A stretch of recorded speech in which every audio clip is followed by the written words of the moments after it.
How you doing today? Okay, Good. What's your name? Jim. Jim, thanks for talking with me this morning. Jim, man, it's supposed to be a beautiful day today. It's 75, 79, and sunny all day long, all week long. So this before we get to the good person test, we can eat good food, we can go on vacation, we can have a business, get married, have kids, but at the end of the day, we're all part of the ultimate statistic. 10 out of 10 die. So what are your thoughts on the afterlife? Well, before we go any further, I'll tell you right Yeah. now, I'm one of Jehovah's Witnesses, and Oh, you Jehovah's Witness? yes, so Okay. there's probably no need of going any further with this discussion. You don't want to at least talk about it? No, not really. I gotta take my breakfast to my daughter here at the hospital waiting, so I really don't want to spend your time or mine either. But thanks anyway. So you don't have a you.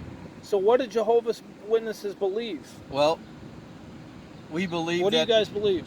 we believe that there's going to be 144,000 chosen ones go to heaven. Are you part of that group? No, I am not. I'm part of the group that wants to live here on the earth in a, So that's what you in a wanna do? paradise. Okay. So where do you get your information for this? From this? From the Bible. Is it the what translation of the Bible? You know Well, what translation? the King James version, or Oh, I thought it was Jehovah's Witnesses lead. we They have read the New we World have Translation. well, we do use the New World Translation, yes. But all that is a modernized version of the whole Bible. Okay. So do you read that regularly? Yes, every day. Okay. So why do you get to choose to be on the earth then? Who are those 144,000 people you were talking about? You mean by name? No, just when you said the 144,000 are going to heaven, you said you weren't part of that group. How do you know you're not part of that group? Because you know you have the ones who are chosen to go to heaven have a spirit that comes down and selects them. Okay.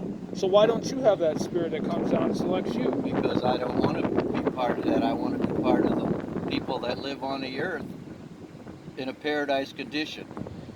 So you don't think that the 144,000 is the 12 tribes of Israel, the 12,000 from each tribe, they're Jewish evangelists? Well, eventually it was, you know, at one time, but That's what I believe that it's saying in that 144,000. It says the tribe of Reuben, the tribe of Gad, goes on to all the tribes of Israel, and it tells us basically they're evangelists that God sends throughout the earth to evangelize the lost. Do you believe that? I don't understand your statement there.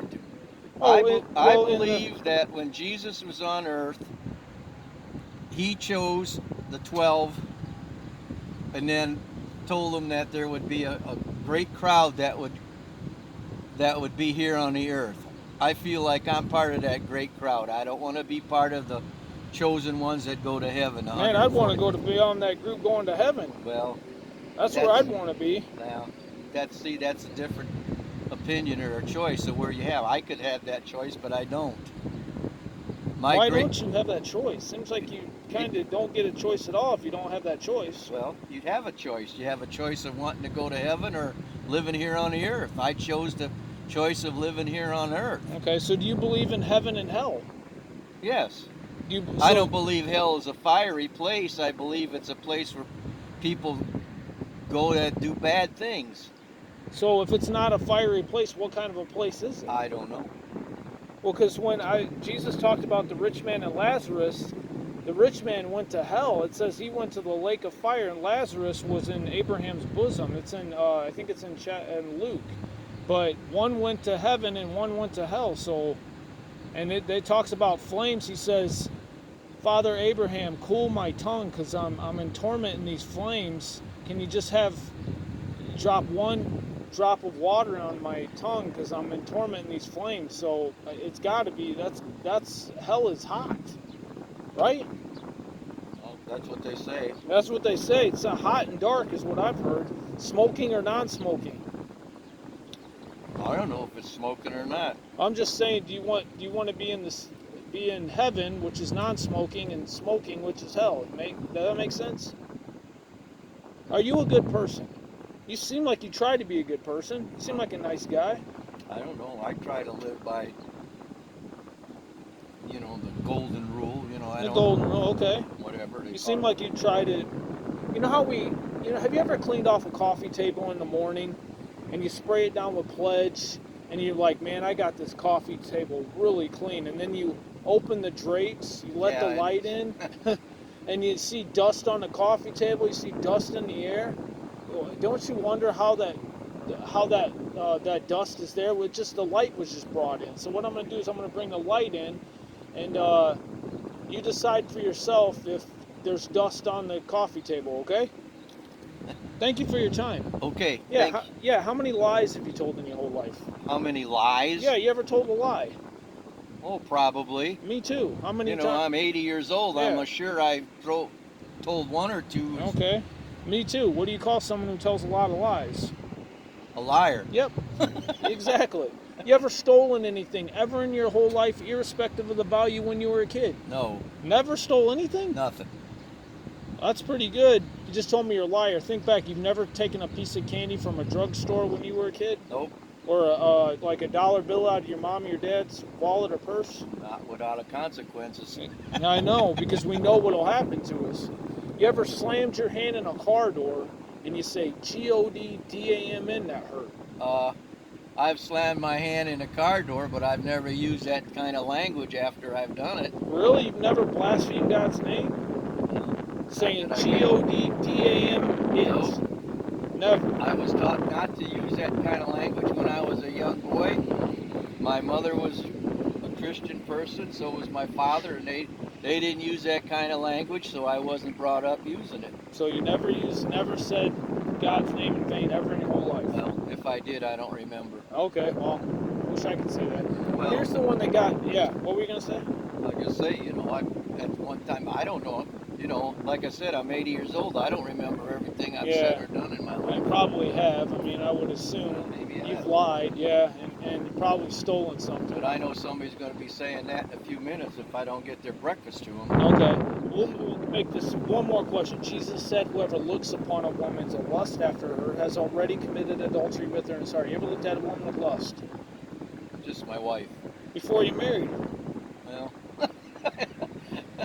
like I said, I don't know. That's 60 years ago. Yeah. I probably did when I was a Yeah, young exactly, man. when you were a kid. Yeah, so what did you say your name was? Jim. Jim, thank you for your time. My name's Michael. Here's the quick summation, Jim. I'm not judging you. I'll walk you through 4 of the 10 commandments, God's standard of good. By your own admission, you just told me you're a liar and an adulterer at heart. Probably a blasphemer too, because I'm sure you've used God's name in vain. So here's the big if. If God were to judge you by that standard, if you were to die today, would you be innocent or guilty? Of what? Breaking those commandments. Well, I don't know. Probably some of them. You'd be guilty, like the rest of us. Yeah. Based off of that, would you go to heaven or hell? Well, I wouldn't go to heaven because I told you I don't have that hope of going to heaven. I want to live on the earth. Well, the Bible says all liars will have their part in the lake of fire. Revelation chapter 21, verse 8 says that. So let me ask you Hopefully I don't something. fit into that category. Yeah. So, what did God do for guilty sinners like us so we wouldn't have to go to hell? Do you have any idea? Yeah. What did He do? He gave His Son to the earth and He sacrificed His own life so that people could be free from sin. Exactly. The 10 Commandments are God's moral law. You and I broke the law. Jesus paid the fine. That's what happened on that cross. Jesus was paying the fine for the law that you and I broke. If you have a stack of speeding tickets, $75,000 in speeding tickets, you're standing before a judge. The judge says, this is deadly serious, Jim. You either pay this money or you're going to prison for 5 to 10 years. You don't have the money to pay it. He's going to say, take it away. But if someone comes in and pays the fine for you, even though you're still guilty, the judge says the fine's been paid for. They're out of here. When Jesus was on the cross, He said 3 words just before He died. He said, it is finished. In other words, the debt has been paid.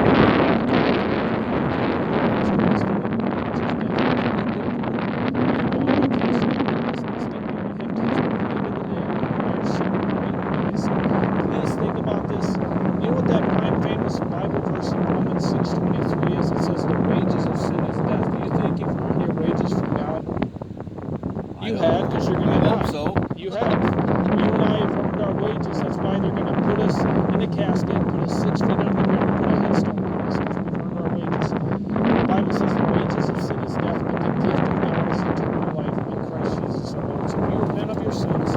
trusting